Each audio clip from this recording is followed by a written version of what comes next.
السلام علیکم۔ پاکستان معاشی اڈے دینے کے لیے تیار ہو گیا۔ اس کو کوئی بری خبر نہ سمجھیں آپ، کیونکہ ہمارے ہاں چونکہ ابھی ہم سی پیک کے بارے میں بہت سی باتیں چہ مگوئیاں ہو رہی ہیں، بہت سے قیاس رائیاں ہوتی ہیں۔ دراصل ہمارے معاشرے میں بحث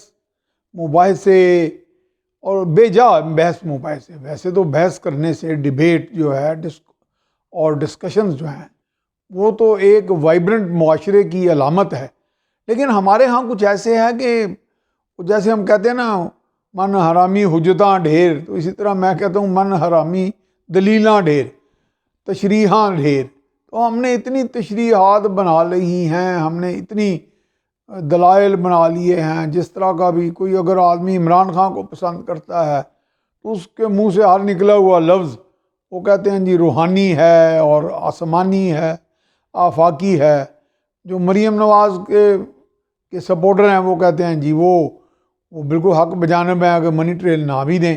تو یہ کوئی ہمارے ہاں ایک ایسا بن گیا ہے کہ پورے ہم دھڑے بندی میں جا کے ہم اس طرح کی دلائل، اور جس کو میں پنجابی میں کہتا ہوں ایسے لگتا ہے کہ دانش ڈل ڈل بہہ رہی ہے، یعنی کہ ہمارے اندر اتنی دانش ایک دم ایک اس کا آتش فشاندر سے پھٹ جاتا ہے اور ہم دانش دانش دانش، ہم ہر آدمی اتنا ذہین لگتا ہے، اور کہ بعض کا تو ایسے محسوس ہوتا ہے کہ ہمارے اندر تو دانش ہی نہیں ہے، جتنی ہم دانش مندی تجزیہ کاروں کی، اپنے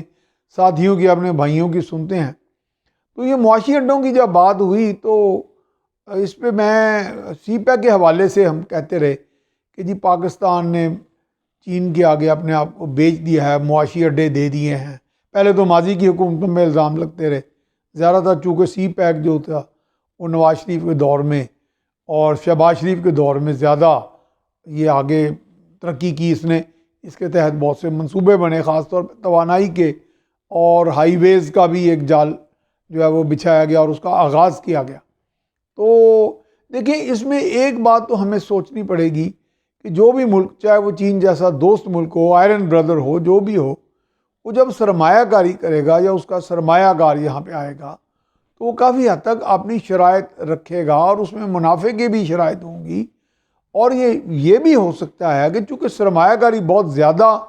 وہاں سے ہوتی ہے اور یہاں سے تو پاکستان سے کوئی نہ ہونے کے برابر ہوتی ہے سرمایہ کاری،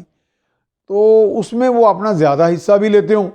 اس میں تو کوئی ایسی چنبے کی بات نہیں ہے۔ لیکن یہ بھی دیکھیں گے پاکستان کی معیشت کے اندر جو ہماری معیشت کی دکان ہے، معیشت کی جو ہٹی ہے، اس میں سرمایہ آتا ہے۔ جیسے مجھے یاد پڑتا ہے کوئی مشرقی یورپ کے ایک سفارتکار تھے، وہ مجھے ملے تو وہ کہہ رہے ہیں جی سی پیک جو ہے، یہ دور وہی تھا نواز شریف کا جب سی پیک بڑے عروج پہ تھا، تو یہ جو چین پاکستان اقتصادی راہداری ہے یہ ایک بیرونی سرمایہ کاری کا مقناطیس کا کام کرے گی، کیونکہ اور ممالک بھی اس میں حصے دار بنیں گے۔ تو اب ہمارے ہاں کچھ میں سنا ہے کہ اب ایک پیراڈائم شفٹ دکھائی دے رہا ہے کہ اب ہمارے ہاں بھی اس بات پہ غور کیا جا رہا ہے، اب جا کے اس کا احساس پایا جا رہا ہے کہ پاکستان کو صرف محض ایک جو ماضی کے دفاعی اڈے دینے کا ایک دور آیا تھا اس کو یکسر تبدیل کیا جائے، اور دنیا میں چونکہ دنیا معیشت کی دنیا ہے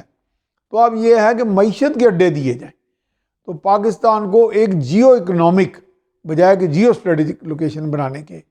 تو یہ مجھے اس بات پہ ایک بڑا خوشی بھی محسوس ہوئی کہ اگر ہم اپنے شرائط پر رہتے ہوئے پاکستان کو ایک جیو اکنامک ہب بناتے ہیں، جیو اکنامک لوکیشن بناتے ہیں بجائے کہ صرف دفاعی اور تصویراتی لوکیشن کے، تو یہ ایک بڑی میں سمجھتا ہوں ایک نیا زاویے سے ہم آگے بڑھیں گے اور دنیا کی معیشت میں ایک یہاں پہ ایک کنفلوئنس بنے گا۔ پاکستان ایک ایسا مرکزی مقام بنے گا جو آگے جا کے وسطی ایشیا اور دیگر ممالک کے مابین تجارت کا اور معیشت کی ترقی کا، فروغ کا، باہمی جوائنٹ وینچرز کا ایک مرکز بن جائے گا۔ اس کی بلکہ خبر مجھے اگلے روز ڈاکٹر موحد یوسف جو ہمارے وزیر اعظم کے مشیر ہیں انہوں نے بتائی کہ انہوں نے کہا جی اس پہ بڑا کام ہو رہا ہے اور ڈیولپمنٹ پارٹنرز جو ہیں ان کی تلاش ہو رہی ہے، بہت بڑے اچھے زاویے سے، بڑی اچھی شرائط پر ان کے ساتھ یہ پارٹنرشپس کی جائیں گی، کیونکہ ڈیولپمنٹ پارٹنرشپ پہ کام ہوگا تو پاکستان ترقی کرے گا۔ اور ایک بات جو مجھے اچھی لگی وہ یہ تھا کہ انہیں جب پوچھا گیا کہ جی آپ صرف کوئی حکومت وقت کا جو ہے ایجنڈا یہاں پہ جو پرسیو کریں گے، تو انہوں نے کہا جی میرا جو دفتر ہے، جسے وزیر اعظم کے معاون خصوصی برائے سیکورٹی، نیشنل سیکورٹی کا جو دفتر ہے وہ اے پولیٹیکل ہے، یعنی کہ وہ سیاسی دفتر نہیں ہے۔ تو اس کے جو سارے معاملات ہیں یا اس کے جتنے بھی اہداف ہیں وہ ملک کی سلامتی کے ہیں، اور سلامتی میں یہ جو نئی ڈائمنشن، یہ جو نیا زاویہ ایڈ کیا گیا ہے، یعنی کہ معاشی سلامتی کا، اکنامک سیکورٹی کا، یہ انشاءاللہ تعالیٰ کوئی بہتری لائے گا۔ اب ہم امید کرتے ہیں کہ معاشی سلامتی کا جب ہم مرکز بنیں گے تو دنیا میں ہم چین جیسا ایک مقام حاصل کرنے میں کامیاب ہو جائیں گے۔ ہمارے لوگ پہلے ہی اس طرح کے بہت سے پوٹینشیل رکھتے ہیں، صلاحیتیں رکھتے ہیں، ان کو آپ نے چینلائز کرنا ہے۔ اب یہ کس حد تک ہم سب لوگ کامیاب ہوتے ہیں، یہ ہمارا ایک مشترکہ مشن ہونا چاہیے۔ تو میں اب اس کے ساتھ ہی آپ سے اجازت چاہوں گا۔ اللہ حافظ۔